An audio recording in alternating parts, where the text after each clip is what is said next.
Welcome to YOUCANIC. In this video, we're going to go over the steps on how to troubleshoot a SAM unit and how to program it and replace it. So a SAM stands for Signal Acquisition Module, and these vehicles usually have a front SAM and a rear SAM. They might have more signal acquisition modules. In this vehicle right here that you can see, the front SAM has gone bad, and that's what we're going to replace. We're going to install this unit. It's a used unit, and we'll show you how to program it and what to keep in mind when you buy a used one. Here, the turn signal on the right over there stopped working, and we checked the wire harness on the headlight first, and that was good. Then we checked the wire from the headlight to the signal acquisition module. And let's get a little bit closer and take a look at where those two components are. Okay, so we have the headlight right here, and the turn signal is staying on all the time. In this case, the front turn signal was not working. Turn signal on the mirror was working, rear one was working. Right side were working just fine. It was just this one, and of course if you look for fuses, there's no fuse for turn signals on this vehicle, which is typical on these Mercedes because again they're controlled by this signal acquisition module. Okay, so like we said, we check the headlight first. The wires inside the headlights can get damaged over time, so first you check that, but that was fine. And then we take this connector here, and then we check for connectivity from these two wires. That's the ground, and of course if you got other lights working, your ground is going to be fine, but you want to test it anyway. Then you check the line that comes to the signal acquisition module. That's all the way over here. So you check the wire from here, and you have to look at the wiring diagrams to find out which wire comes to the signal acquisition module. But if that wire is good, then the only thing that you're left with is the signal acquisition module. As a matter of fact, you want to do this first, read the codes. Sometimes the codes, there's no codes there, so it gets a little bit more tricky. So that's what we did. Here are just some wires that people have made connections on the past that shouldn't be there. This is the SAM unit right here, and we are going to replace it. Now here's the thing. Before you replace that, what you need to do is you need to get a scanner that's able to program Mercedes-Benz vehicles. Now a lot of people and dealerships and Mercedes technicians use System Diagnostics, but there's a lot of other scanners out there that can do the same thing. You would go to front SAM module, and you are going to look at the variant coding. So you are going to need to back up all that coding and see all the options that are on this vehicle. Okay, so here's the trick. If you buy a unit that comes from another vehicle, the used one, what we would recommend is to match the part number. Okay, because if you were trying to avoid doing any coding at all, match that part number. We don't recommend avoiding coding. It should be always coded, but sometimes people are in a really tight budget and they can't afford that at the moment. So what you want to do is match a part number that matches whatever you got in the car. The second thing is, if your vehicle is let's say a base model, get it from another vehicle that is also a base model. So if you got a 2005 C320 base, see if you can find a SAM module from an identical car. Now that doesn't guarantee that the SAM module would need no programming at all. It might still. For example, let's take this vehicle. This has fog lights on the front bumper, right? So if you take this SAM module from another, and it could be another 2005 C320, but base model, but it just doesn't have front fog lights, right? And those front fog lights are controlled by the signal acquisition module. You're gonna plug it in, and you know what? Your fog lights are not gonna work because it needs to be coded, the SAM module. But these are the things to keep in mind. Basically, you wanna get the module and from another vehicle that's as close as possible, because once you plug it in, 95% of things will just work fine. Maybe down the road you can just take the car in and then have somebody code it if you know there is any options that don't match your vehicle. You might end up with warnings on the dashboard as well when you install these and you don't code them, but it's possible to put a used one, end up with a unit that works just fine. Okay, so here we are going to show you how to diagnose these, okay, and what options you need to back up and code. Okay, if you got a unit that's already working, that's great.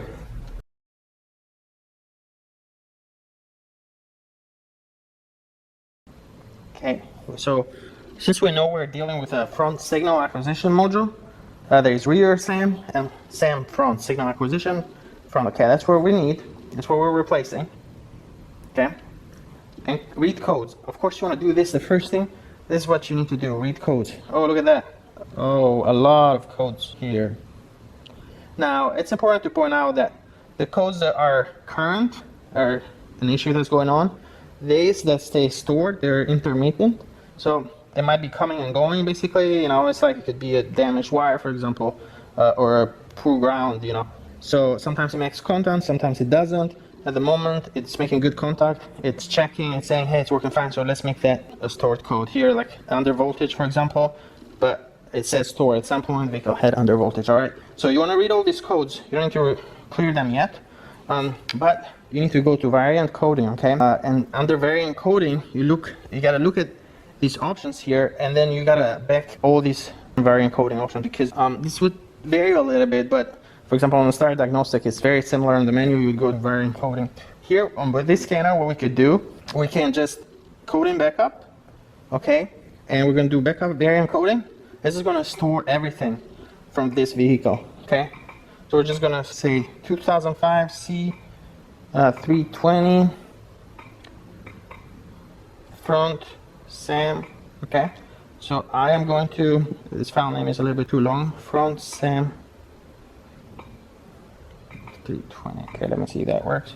Okay, that worked. So it stores, or when we install a new one, we'll come back in here, and then we're going to do a restore variant coding. All the options in this car will be transferred to the new, but used in our case, front SAM module. Okay.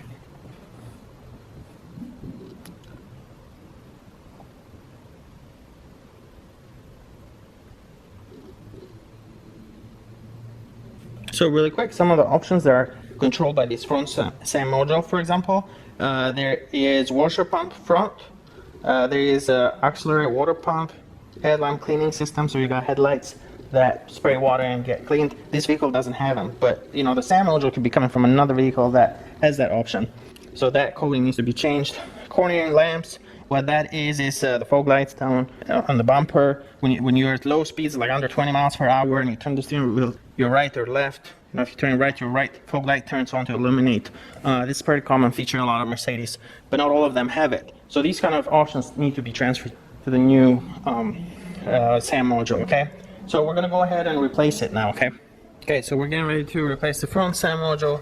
What we're gonna do first, we're gonna lift up this hood. Right here it has a release. This is pretty typical for all Mercedes.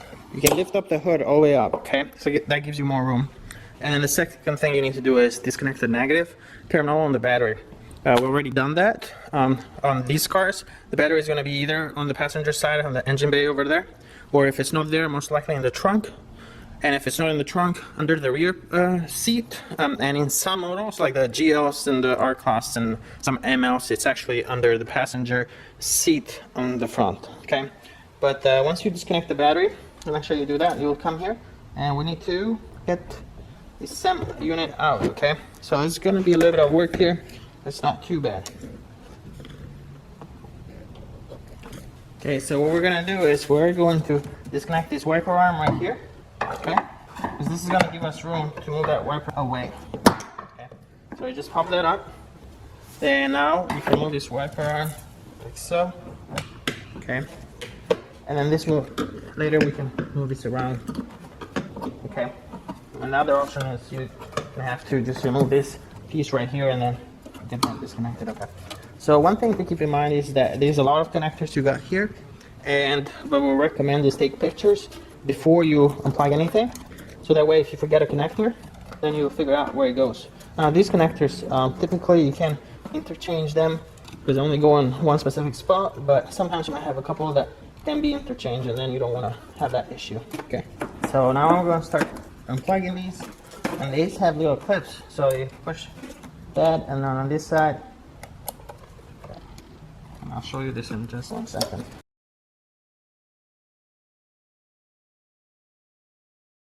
Alright, so you can see this right here, you put a small screwdriver and press on that, but you have to press on both sides. You keep a little bit of tension on this, unclip one side, and then you unclip the other side. And again, you either take a picture, or if you are concerned, what you can do is you can label all of these, all the wires that you are unplugging, and then you also label these connectors right here.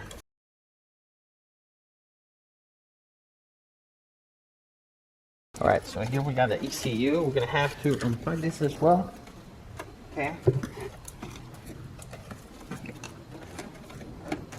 Alright, you want to avoid pulling just on the wires. You want to grab these connectors here and pull that. Okay, on these connectors right here, you have to press right there, and then it releases this gray piece, which you slide down, and I'll show you in just 1 second. Okay, so it's like this. Okay, so you'd be pressing on this piece right here and then move this down. That comes right out.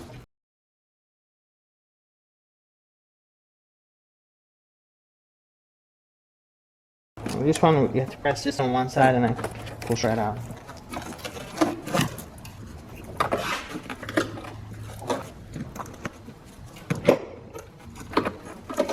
This requires a lot of patience. If you're doing this for the first time, you need to be careful. You need to make sure you're not damaging any of these wires. Okay. This right here, we're gonna disconnect that because we just want to move this wire harness as far as we can. We want to move that out of the way. Okay. There's that one. Okay. Okay, so here's the other thing. This module is held in place with 3 screws. And in this case, they have been removed already, but it's got Torx screws. One here, and one is all the way back here. Okay, and that is a little bit tricky to get to. So now, here's the other thing. This fuse right here, it's going to get caught on this arm. So what we're going to do is we're going to remove that fuse there. And that should be enough. So we're going to see if we can pull this out now, okay? Now keep in mind, there's wires underneath that are still connected, but we can't get to those quite yet. But be careful with these right here. You don't want to stretch them too much. This is ground point. We can put it right there.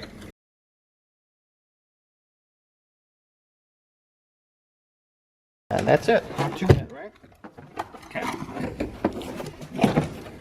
So now we have all these connectors underneath, and you can see how many connectors there are. There's quite a few.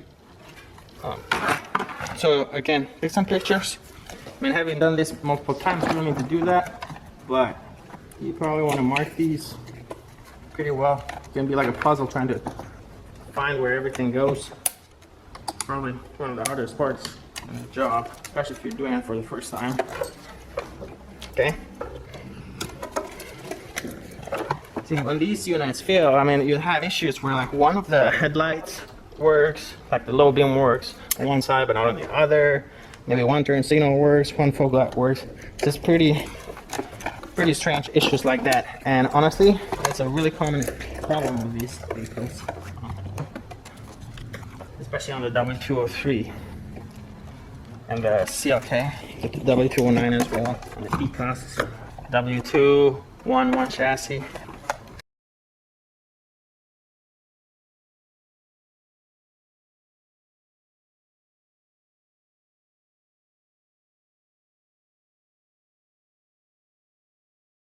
We got one of these connectors that you have to turn, you have to press here and flip this arm over. So you gotta press that, over. This is important. That's why it's so important to disconnect the battery on this vehicle when you do this. Otherwise, it might cause issues that you didn't even expect. Okay.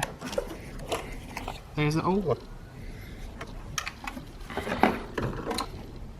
Okay, so we're gonna go ahead and install this used one. Okay, one thing to keep in mind, look at these. This relay here was busted during shipping, and so it was that fuse. So we're gonna replace these. Okay, and we can easily just, you want to install new relays if you are replacing something and it has an issue, just to be sure that the relay is not the issue and they're just putting back an old relay, and then especially if you replace the unit and then you're having the same problems. Keep that in mind. The other thing that you want to do is look at the unit that you're getting and then the used unit that you're installing. Check all of the fuses. Make sure you have the same fuses on all of them and the same amperage. Right here we got 15, 7.5. We're missing a 5 over here, 7.5, 15. That's a 15. We're missing that 40. We have that. This does have the same thing. You gotta go over all the fuses and make sure they're all matching. Whatever you got on your old unit. The same thing with the relays. Make sure you put all the relays in that you have on the old unit. Okay. So here we have the used unit. We're going to go ahead and reinstall it.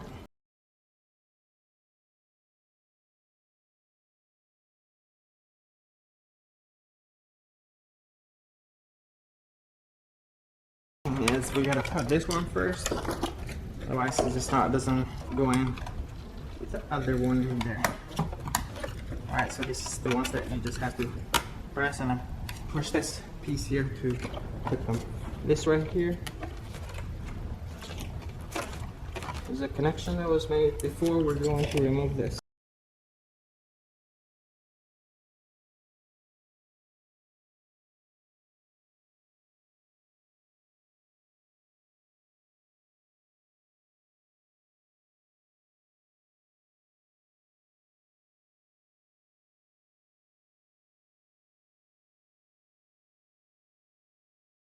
Good, I insulate this really well.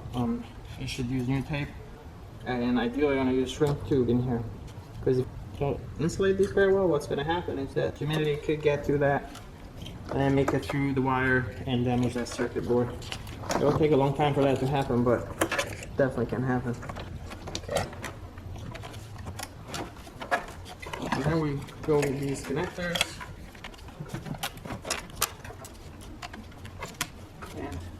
A lot of them you won't remember where they go, so you have to look at the picture.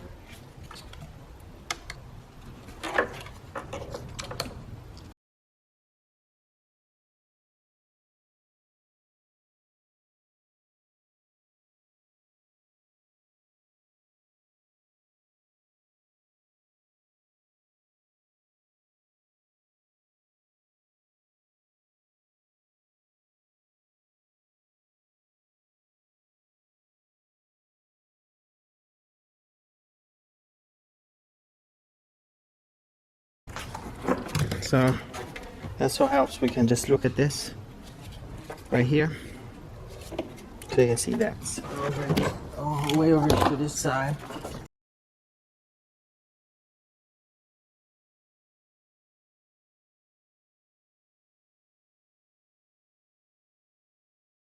And one thing to keep in mind is a lot of these connectors are not going to go in the wrong direction. They just don't fit, so you got to flip them around, push them until they click.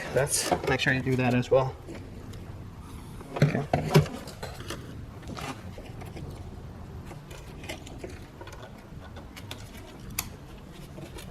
There. A few more. It's starting to get a little bit tricky here to reach these.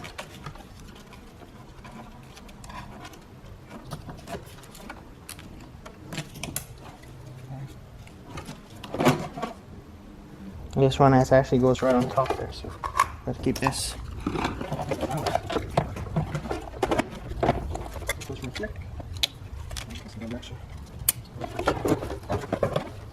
There's a couple in here that we still need to connect.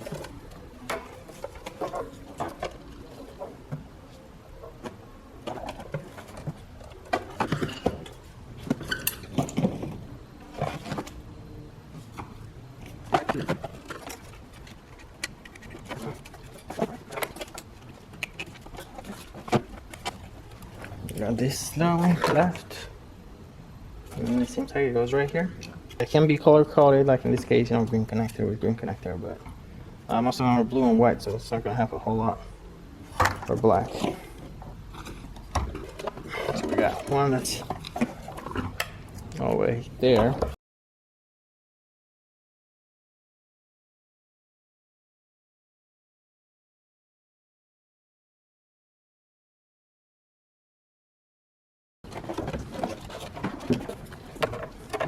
Got more.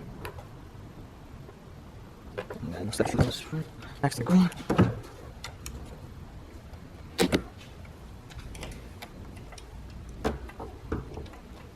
Alright.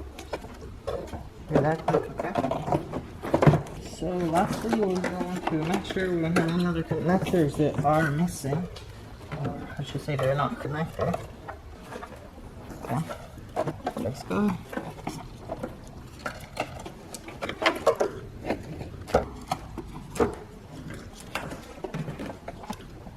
We're gonna lower this in carefully. Now you gotta be very careful with these wires, otherwise you just be putting this in there and then be damaging them. Then you're gonna have a harder time trying to figure out what's wrong with the part. Just troubleshooting those loose connectors is a pain. Okay, so you gotta go this way.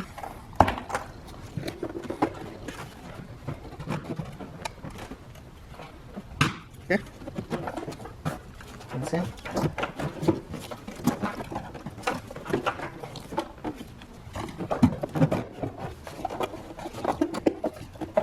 Alright.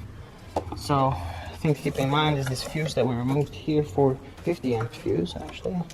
Goes right there. And then we gotta put screws to secure that. Okay. We're gonna do that next.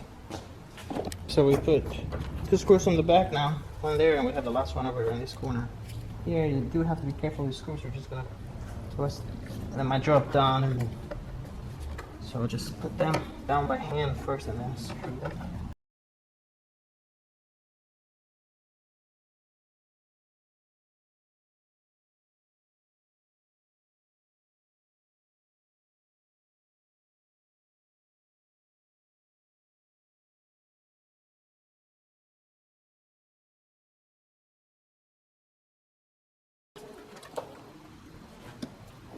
So next we are going to connect these wire harness. These slide right through here. Okay. That one goes right there. And it clicks. And we'll slide this here. And these are supposed to be waterproof, so keep that in mind.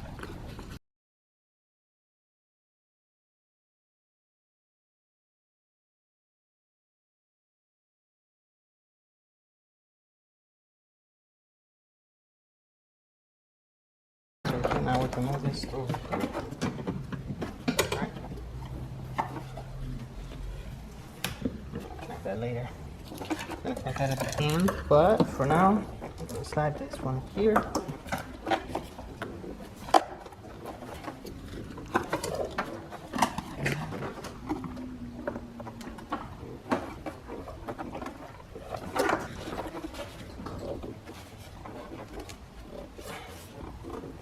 You gotta make sure this goes all the way down because the cover is gonna go on top, and if you don't push these all the way down, you're not gonna have a watertight seal. So that's something to keep in mind.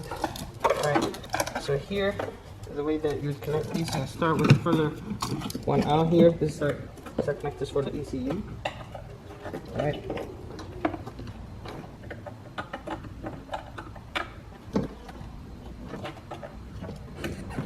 You hear that click? And then you go in order with these other connectors. Okay. Push it and lock that.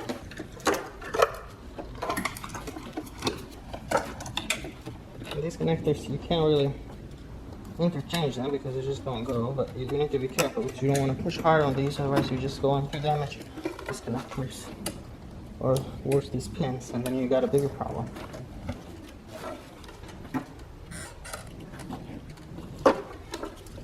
This one doesn't like to lock because you can see this zip tie has moved and it's not letting that lock in place like that. So pay attention to things like that because then you'll put everything together and then you have some other issues like with the ECU and stuff. So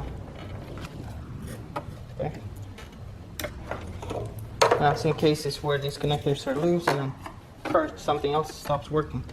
So okay, that's locked in place. Okay, we got this maroon one goes right here.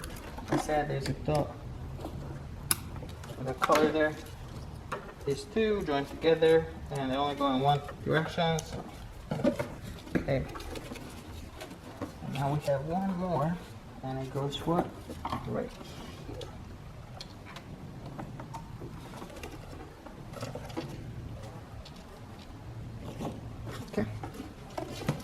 Alright, so we want to inspect it, make sure there's no connectors are loose. And one thing that you should also do, you want to check all those fuses, right?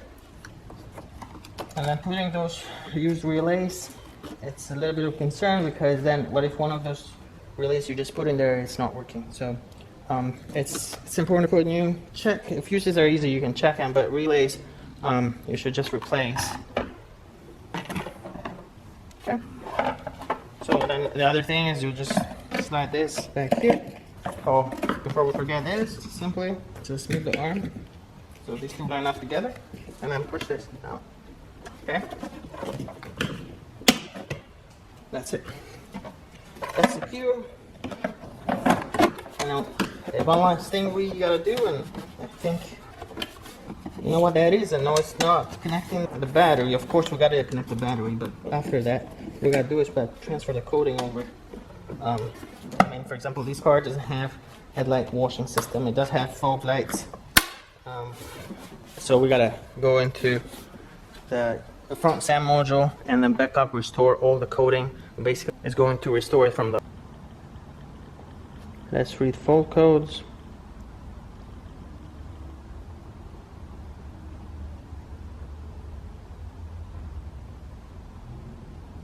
And here we have a code for check coding refrigerant pressure sensor for component B12.2, and everything else is stored. Got a lot of stored.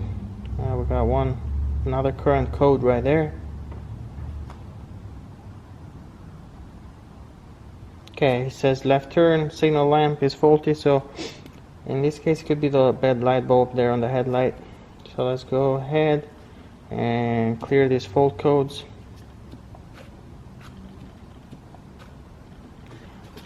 Alright, so we go coding backup and restore variant coding. That coding there, you need to have an advanced scanner, and you're not going to be able to do that without an advanced scanner. That is an example of what happens if you just put a used SAM, front SAM in this case, module on a car, on another car. So you're going to have some coding issues, and they can be addressed. The car might just run and drive fine, but you might have fault codes that are active, and that should be active. Check code and refrigerant, you can see that's still an active code, okay, and that needs to be addressed. But that's it. Thank you for watching.